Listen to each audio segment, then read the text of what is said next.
السلام علیکم لسنرز، شروع کرتے ہیں آج کی سٹوریز اللہ کا بابرکت نام لے کر، جو انتہائی عالی رتبہ اور بہت جلیل القدر ہے۔ آئی ہوپ آپ سب لوگ بالکل ٹھیک ہوں گے، اور شروع کرتے ہیں آج کی خوفناک کہانیاں۔ اور اس سے پہلے کہ سٹوریز شروع کروں میں، آپ سب نے میرے نیو چینل ہارر ناول کو سبسکرائب کرنا ہے اور اس چینل کو بھی سپورٹ کرنا ہے۔ 1000 سبسکرائبر کا ٹارگٹ ہے جسے آپ نے پورا کرنا ہے۔ ڈسکرپشن باکس میں آج کی سٹوری کی ڈسکرپشن باکس میں میرے نیو چینل کا لنک میں مینشن کر دوں گی۔ بڑھتے ہیں آج کی خوفناک کہانیوں کی طرف۔ یہ کہانی جو میں آپ کے ساتھ شیئر کر رہی ہوں، ام حبیبہ نے شیئر کیا ہے۔ ام حبیبہ کہتی ہیں آج سے 15-20 سال پرانی بات ہے، ہم لوگوں کے گھر میں ایک بہت بڑا کھجور کا درخت تھا جس کے اوپر کھجوریں لگتی بھی تھیں۔ میری جو دادی اماں تھیں وہ ان کھجوروں کو پورے محلے میں تحفے کے طور پر سب کو دیتی تھیں۔ اتنی میٹھی کھجوریں ہوتی تھیں، سب کہتے تھے کہ آپ ان کھجوروں کو بیچتی کیوں نہیں ہیں؟ لیکن دادی اماں نے کہا کہ میں نے ان کھجوروں کو اللہ کے نام پر لوگوں میں بانٹتی ہوں میں، اور ان کو میں بیچوں گی نہیں پیسوں پر۔ جتنا وہ اس چیز کا خیال رکھتی تھی، کھجوریں ہر سال حد سے زیادہ لذیذ اور میٹھی ہوتی تھیں۔ کھجور کے اس درخت کے اوپر کہا جاتا تھا کہ جنات کا ایک پورا خاندان رہتا ہے، جو کہ دادی اماں کو ملتے تھے آ کر۔ وہ یہ کہتے تھے دادی اماں ان کے مطابق کہ وہ جنات جو ہیں وہ اس کھجور کے درخت کا کافی خیال رکھتے تھے۔ لیکن ایک دن کچھ ایسا ہوا جس کی وجہ سے وہ جنات دادی اماں کے ساتھ ناراض ہو گئے۔ ہوتا کچھ اس طرح تھا کہ وہ جو جنات تھے وہ دادی اماں سے یہ کہتے تھے کہ تم نے ہر سال جب کھجور پک کر بالکل تیار ہو جائے گی، تم نے ہماری ایک بات مانیا کرنی ہے۔ سال کے 2 ماہ لگاتار تم نے ہمیں روز مٹھائی دی کرنی ہے۔ کتنے کلو مٹھائی؟ دادی ابا نے کہا کیونکہ میں تم لوگوں کو کتنے کلو مٹھائی تو نہیں دے سکتی، لیکن جتنی میری ہمت ہوگی، جتنے میرے پاس پیسے ہوتے ہیں، اس کے مطابق میں تم لوگوں کو ضرور مٹھائی کھلایا کروں گی۔ وہ دادی اماں کے ساتھ اس بات پر رضامند ہو گئے اور یہ کہنے لگے کہ ٹھیک ہے۔ ایک سال ایسا ہے جس میں دادی اماں کی طبیعت خراب ہو گئی تھی، اور دادی اماں اس سال کھجوریں، وہ جو 2 ماہ تھے، کھجوریں نہیں دے سکیں۔ ان جنات نے دادی اماں کو باقاعدہ طور پر تنگ کرنا شروع کر دیا، اور اتنا تنگ کیا دادی اماں کو روز آ کر مارتے تھے۔ دادی اماں کافی حیران ہوئیں اور یہ کہنے لگیں کہ اگر میں نے تم لوگوں کو اس سال کھجوریں نہیں دے سکی تو میں بہت زیادہ مٹھائی نہیں دے سکی تو میں بہت بیمار ہوں، اور یہ راز میں کسی اور کے ساتھ کھول بھی نہیں سکتی، کیونکہ ان جنات نے دادی اماں سے کہا تھا کہ اگر یہ بات تم کسی کو بتاؤ گی تو ہم تمہیں جان سے مار دیں گے، کیونکہ یہ راز اور یا تو دادی اماں کو پتا تھا یا ان جنات کو پتا تھا۔ ان جنات نے کہا تھا اگر یہ راز تم باہر کھولو گی تو ہم تمہیں شدید نقصان دیں گے، اور جس دن تم ہمیں مٹھائی نہیں دو گی وہ دن تمہاری زندگی کا آخری دن بنا دیں گے۔ دادی اماں کمرے میں سوئی ہوتی تھیں، اور تب وہ جنات دادی اماں کے جو کمرے کا روشن دان تھا اس میں آ کر بیٹھ جاتے تھے، اور ساری رات دادی اماں کے سامنے خوفناک شکلوں میں آتے تھے۔ دادی اماں بہت زیادہ ڈرتی تھیں، اور ڈر کے مارے ان کی بری حالت ہو جاتی تھی۔ وہ اپنے بیٹوں کو، ہم سب کو آوازیں دیتی تھیں اور یہ کہتی تھی کہ میری جان بچاؤ ان جنات سے۔ لیکن وہ جنات جو کہ صرف دادی اماں کو نظر آتے تھے، ہمیں تو نظر آتے نہیں تھے، انہوں نے دادی اماں کو چارپائی سے اٹھا کر نیچے زور سے فرش پر پٹکا، اور جس کی وجہ سے دادی اماں کی جسم کی ساری ہڈیاں ٹوٹ گئیں۔ جب مولوی صاحب کو بلایا گیا تو انہوں نے کہا کہ انہوں نے ان جنات سے جب بات کی تو انہوں نے کہا تم لوگ انتہائی ظالم ہو، اگر وہ بوڑھی عورت تم لوگوں کو 1 سال مٹھائی نہیں دے سکی تو تم لوگوں نے ایک تو اس کا وہ سارا درخت جلا دیا، اور دوسرا اس کو اتنی تکلیف دینے لگ گئے، ایسے نہیں ہوتا۔ ان جنات نے کہا کہ اب ہم اس عورت کو جان سے مار دیں گے۔ وہ سرکش جنات تھے اور اپنے مطلب کے پیچھے اس بوڑھی دادی کی مدد کرتے تھے۔ ان جنات نے بوڑھی دادی کو ان کی چارپائی سے اٹھا کر زور سے زمین پر پٹکا کرتے تھے۔ تیسری دفعہ جب انہوں نے اس دادی اماں کو زمین پر زور سے پٹکا تو دادی اماں کی ادھر ہی موت واقع ہو گئی، اور اس طرح انہوں نے اس درخت کو بھی جلا کے راکھ کر دیا۔ ام حبیبہ کہتی ہیں ہم لوگوں نے اپنا وہ گھر چھوڑ دیا۔ ہمیں دادی اماں کی یاد تو بہت آتی تھی، لیکن وہ جنات اب گھر کے صحن میں عجیب و غریب آوازیں نکالتے تھے۔ جو نان مسلم جنات تھے اور دادی اماں مسلمان تھیں، لیکن دادی اماں کا وہ جو وعدہ ٹوٹا تھا، اس وعدہ ٹوٹنے میں مسئلہ صرف یہ تھا کہ وہ تب بہت بیمار تھیں، اور جنات سے وعدے کو انہوں نے توڑا نہیں تھا. انہوں نے یہ بات کسی کو نہیں بتائی تھی. اور وہ جنات کو 3 دن سے لگاتار، کیونکہ دادی اماں کمرے میں وہ کہتی ہیں بولتی تھیں کسی کے ساتھ، اور یہ کہتی تھی کہ میں اپنا وعدہ پورا کروں گی، مجھے ٹھیک ہونے دو. لیکن جنات چکے دادی اماں کو تکلیف دینا چاہتے تھے. شاید ان سے کوئی اس قسم کی غلطی ہوئی. دادی اماں کی ڈیتھ ہوگی. سارے محلے والے دادی اماں کو بہت یاد کرتے تھے. ان کی اچھائی کو، ان کی نیکی کو بہت یاد کیا جاتا تھا. لوگ بہت روتے تھے دادی اماں کو یاد کر کے، اور ان کی کھجوروں کے تحفوں کو انتظار کرتے تھے. پھر جب ہم لوگ بھی وہ گھر چھوڑ کے چلے گئے تو سب محلے والے بہت پریشان ہوئے. وقت گزر گیا. آج تک ہمارا وہ گھر ویران ہے اور بند ہے. کہا جاتا ہے کچھ لوگوں کے مطابق کہ اس گھر میں سے خوفناک آوازیں آتی ہیں، اور وہ جنات اس قدر سرکش ہو چکے ہیں کہ وہ محلے میں سے گزرنے والے لوگ جو کہ اس گھر سے گزرتے ہیں، اس گھر کے آگے سے، ان کو پتھر مارتے ہیں. یہ ایک سٹوری تھی ام حبیبہ کی. بہت شکریہ ام حبیبہ اپنی سٹوری شیئر کرنے کے لیے. بڑھتے ہیں آج کی دوسری خوفناک کہانی کی طرف. یہ کہانی ظفر نے بھلوال سے شیئر کی ہے. ظفر کہتے ہیں پرسوں میں نے آپ کی ایک سٹوری سنی تھی جس میں آپ نے جنات کا جنازہ ایک سٹوری شیئر کی تھی. تو میں آپ کے لسنرز کو یہ بتانا چاہتا ہوں کہ یہ کہانی ہے آج کل کے دور میں تو ناممکن ہے. شاید ممکن ہو سکتا ہے کہ اللہ کے نیک بندے ابھی بھی موجود ہوں، عبادت گزار بندے ابھی بھی موجود ہوں، لیکن اس طرح کا ایک پرانا واقعہ جو کہ ہم نے بھی اپنے بڑوں سے سنا تھا، لیکن وہ واقعہ اس واقعہ سے مختلف ہے. ظفر کہتے ہیں کہ یہ واقعہ میں نے اپنے پردادا سے سنا، اور میرے پردادا اس کہانی کے چشمدید گواہ تھے. میرے دادا ابو اور میرے ابو اور ان کے آگے سے جو میرے پردادا لگے، انتہائی صحت مند اور خوش خوراک تھے. وہ اپنی خوراک کا بہت خیال رکھتے تھے. لوگ ان کو دیکھ کر پہچانتے نہیں تھے کہ میرے والد صاحب اور پھر میرے دادا ابو اور پھر میرے پردادا زندہ ہیں. میرے پردادا 104 سال کے تھے، لیکن وہ انتہائی خوبصورت اور خود اپنے قدموں پر چلنے والے، اور ان کو دیکھ کر یہی لگتا تھا کہ وہ 70 سے 80 سال کے ہوں گے، کیونکہ انہوں نے ساری زندگی اپنا علاج روحانی طریقے سے کیا تھا. وہ یہ جو میڈیسن ہوتی ہیں ان کو بالکل بھی نہیں مانتے تھے. وہ دیسی نسخوں سے اپنا علاج کرتے تھے. پردادا ہمیں ایک کہانی سناتے تھے. وہ کہتے تھے کہ آج سے کئی سال پہلے ایک مسجد امام ہوا کرتے تھے. وہ انتہائی نیک اور اللہ والے تھے. وہ مسجد امام اپنے گاؤں کو چھوڑ کر دور ایک گاؤں کی مسجد میں رہتے تھے. اس مسجد کے پیچھے ایک کمرہ بنا ہوا تھا، اور اسی کمرے کے اندر ان کی رہائش تھی. لوگ ان سے بہت محبت کرتے تھے کیونکہ وہ انتہائی پرہیزگار اور تقوی والے انسان تھے. اپنے بچوں کو پڑھنے کے لیے انہی کی مسجد میں لوگ بھیجا کرتے تھے.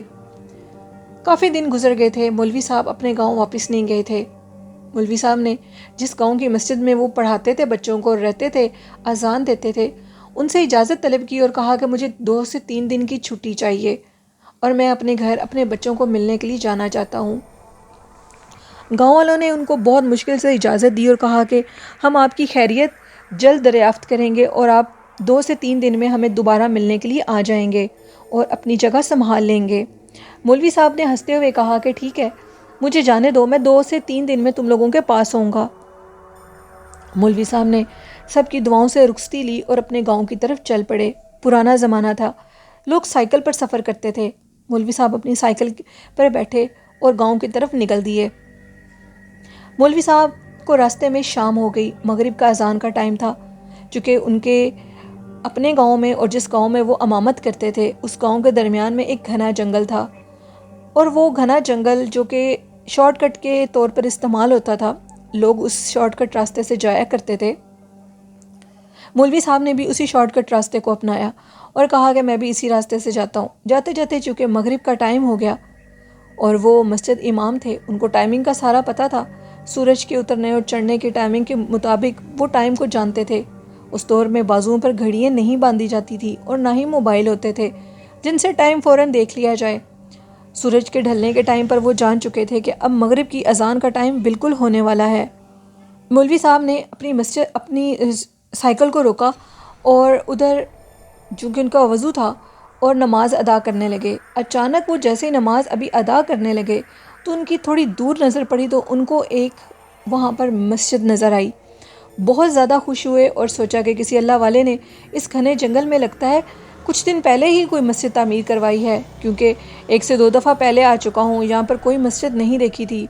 خیر انہوں نے کہا جس نے بھی تعمیر کروائی ہے بہت نیک کام کیا ہے، میں مسجد کے اندر جاتا ہوں۔ جیسے ہی وہ مسجد کے اندر گئے تو مسجد بالکل ویران اور خاموش تھی۔ گھنے جنگل کے اندر بھلا کون نماز ادا کرے گا؟ کون آئے گا اس اتنے گھنے جنگل میں؟ شاید کسی اللہ والے نے مسافروں کے لیے اس مسجد کو بنا دیا ہے۔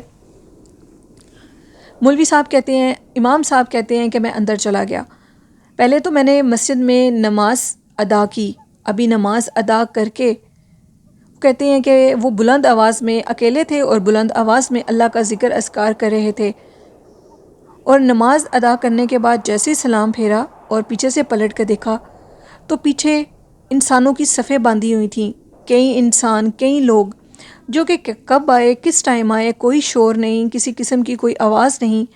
ان کو دیکھ کر مولوی صاحب کافی حیران ہوئے، اور اچانک سے انتہائی خوبصورت پھولوں کی، گلاب کے پھولوں کی خوشبو شروع ہو گئی۔ خیر مولوی صاحب ان سب سے ملے اور کہنے لگے کہ بہت خوشی ہوئی ہے تم لوگوں کو دیکھ کر، لیکن اچانک سے اتنے زیادہ لوگ کہاں سے آ گئے؟ جس پر ایک شخص نے کہا کہ ہمیں آپ سے مل کر بہت خوشی ہوئی ہے، آپ کی آواز انتہائی خوبصورت ہے، اور اتنی خوبصورت آواز میں آپ اللہ کا ذکر کر رہے تھے، ہم تو آپ کے فین ہو چکے ہیں۔ مولوی صاحب نے کہا کہ مجھے اپنے گاؤں واپس جانا ہے اور مجھے دیر ہو رہی ہے۔ ایک بات لسنرز جو کہ میں آپ کو بتانا بھول گئی اس سٹوری میں، وہ یہ تھی کہ مولوی صاحب اپنے گھر، ایک تو اپنے گھر والوں سے ملنے جا رہے تھے، اور دوسرا وہ کہتے ہیں کہ وہ جب کچھ دن پہلے اپنے گھر، کچھ عرصہ پہلے اپنے گھر گئے تھے تو انہوں نے اپنے گاؤں کے لوگوں سے یہ وعدہ کیا تھا کہ آئندہ جو رمضان شریف آئے گا اس میں تراویح میں تم لوگوں کو پڑھاؤں گا، جس پر انہوں نے گاؤں کے لوگوں سے یہ جو وعدہ کیا تھا اس کو پورا کرنے کے لیے بھی وہ اپنے گاؤں واپس جا رہے تھے۔ تو انہوں نے، جو وہ لوگ ادھر کھڑے تھے مسجد میں، انہوں نے کہا کہ ہماری یہ خواہش ہے کہ ہمیں اس سال نماز تراویح آپ پڑھائیں۔ مولوی صاحب چونکہ پہلے اپنے گاؤں کے لوگوں سے یہ وعدہ کر چکے تھے، جہاں ان کا اپنا مقامی گھر تھا، کہ میں اس سال مسجد میں تراویح پڑھاؤں گا رمضان شریف میں، چونکہ وہ بہت خوبصورت تلاوت کرتے تھے قرآن پاک کی، تو میں وہاں پر وعدہ کر چکا ہوں، اس لیے معذرت میں آپ لوگوں کو ٹائم نہیں دے سکوں گا۔ جن پر ان لوگوں نے کہا کہ ادھر تو آپ پھر بھی جا سکتے ہیں، لیکن اس مسجد کو ہم نے آباد کرنا ہے، یہ گھنے جنگل میں مسجد ہے، اگر آپ ہمیں یہ دیں گے، موقع دیں گے اپنی خدمت کا، تو ہم بہت آپ سے خوش ہوں گے۔ خیر مولوی صاحب نے یہ سوچا کہ اس ویران مسجد کو اگر میری قرآن پاک کی تلاوت اور اس کے بعد تراویح پڑھنے سے آباد ہوتی ہے اللہ کا گھر، تو میں ضرور آباد کروں گا۔ اور مولوی صاحب ان کو یہ کہا کہ میں اس مسجد کو آباد کرنے میں تم لوگوں کا ساتھ ضرور دوں گا۔ مولوی صاحب نے دل میں سوچا کہ ادھر تو کوئی اور بھی امامت کروا سکتا ہے، چلو اس اللہ کے گھر کو آباد کرنے میں اگر میری کوئی مدد چاہیے تو میں یہ نیک کام ضرور کروں گا۔ مولوی صاحب وہاں پر امامت کروانے لگ گئے اور نماز تراویح کرنے لگے۔ کچھ دن باقی تھے عید میں۔ مولوی صاحب کسی کام کے سلسلے میں کہیں جنگل سے باہر جا رہے تھے تو اچانک ان کو اپنے مقامی گاؤں کا ایک شخص ملا، اور مولوی صاحب اس سے ملنے لگے، اور وہ شخص کہنے لگا کہ ہم آپ کا انتظار کرتے رہ گئے اور آپ ہمیں نماز تراویح پڑھانے کے لیے نہیں آئے۔ مولوی صاحب نے ان کو ساری بات بتائی، جس پر انہوں نے کہا کہ یہ آپ کیا کہہ رہے ہیں، ایسا نہیں ہو سکتا، یہ مسجد جنات کی مسجد ہے اور یہ ویران مسجد ہے، اس میں کوئی بھی نہیں جاتا، یہ آپ کیا کہہ رہے ہیں، میں اس بات پر کیسے یقین کروں؟ امام صاحب نے کہا کہ میں جھوٹ نہیں بول رہا، تم میرے ساتھ جا سکتے ہو۔ جس پر اس شخص نے کہا کہ مجھے پورا یقین ہے کہ آپ جھوٹ نہیں بول رہے، لیکن یہ میں آپ کو بتا دوں کہ وہ مسجد جنات کی ہے، اور جنات ہی آپ سے وہاں پر امامت کروا رہے ہیں۔ وہ اتنے زیادہ لوگ جو اکٹھے ہوئے تھے وہ سب کے سب جنات تھے۔ اچانک سے امام صاحب کو یہ بات یاد آئی، تبھی مسجد میں ہر ٹائم گلاب اور عطر کی خوشبو رہتی ہے، انتہائی خوبصورت خوشبو مسجد کے احاطے میں سے اور ساری مسجد میں سے آتی ہے، اب مجھے کیا کرنا چاہیے؟ جس پر اس شخص نے کہا کہ اگر آپ ذرا سی بھی کوتاہی کریں گے تو وہ آپ کو نقصان دے سکتے ہیں، کیونکہ وہ کسی قسم کا نقصان برداشت نہیں کریں گے۔ اب آپ کو اپنے وعدے کے مطابق ادھر نماز تراویح پڑھانی ہوگی۔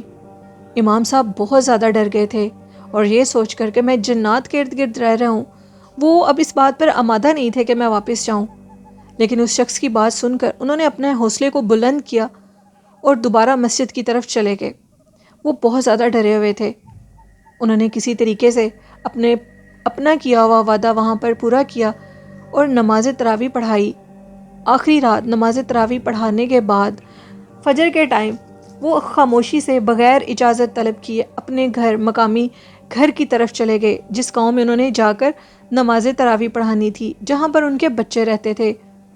وہ اپنے گھر گئے، ان کا پرجوش استقبال ہوا، پھولوں کی پتیوں سے ان کے راستے کو بھر دیا گیا۔ ان کی بیوی نے کہا کہ کوئی صبح سے آپ کا انتظار کر رہا ہے، ہم نے اس کو ڈرائنگ روم میں بٹھا دیا ہے، کوئی بزرگ شخص آیا ہے۔ امام صاحب کافی حیران ہوئے اور اندر ڈرائنگ روم میں جیسے گئے، انتہائی خوبصورت نورانی شکل کے ایک بابا جی بیٹھے ہوئے تھے، اور جو امام صاحب کو دیکھ کر کھڑے ہو گئے اور کہنے لگے، خوش آمد امام صاحب، میں آپ کو مبارکباد دینے آیا تھا اور آپ کے لیے مٹھائی اور کچھ تحفے بھیجے ہیں۔ امام صاحب نے کہا کہ میں کچھ سمجھا نہیں۔ وہ کہنے لگے، اگر آپ ہمیں بتا کر آتے تو ہم آپ کو تب بھی کوئی نقصان نہ دیتے۔ ہم اسی مسجد کے جنات ہیں، شاید آپ کو علم ہو چکا تھا کہ آپ جنات کی امامت کروا رہے ہیں، جنات کو نماز تراویح پڑھا رہے ہیں۔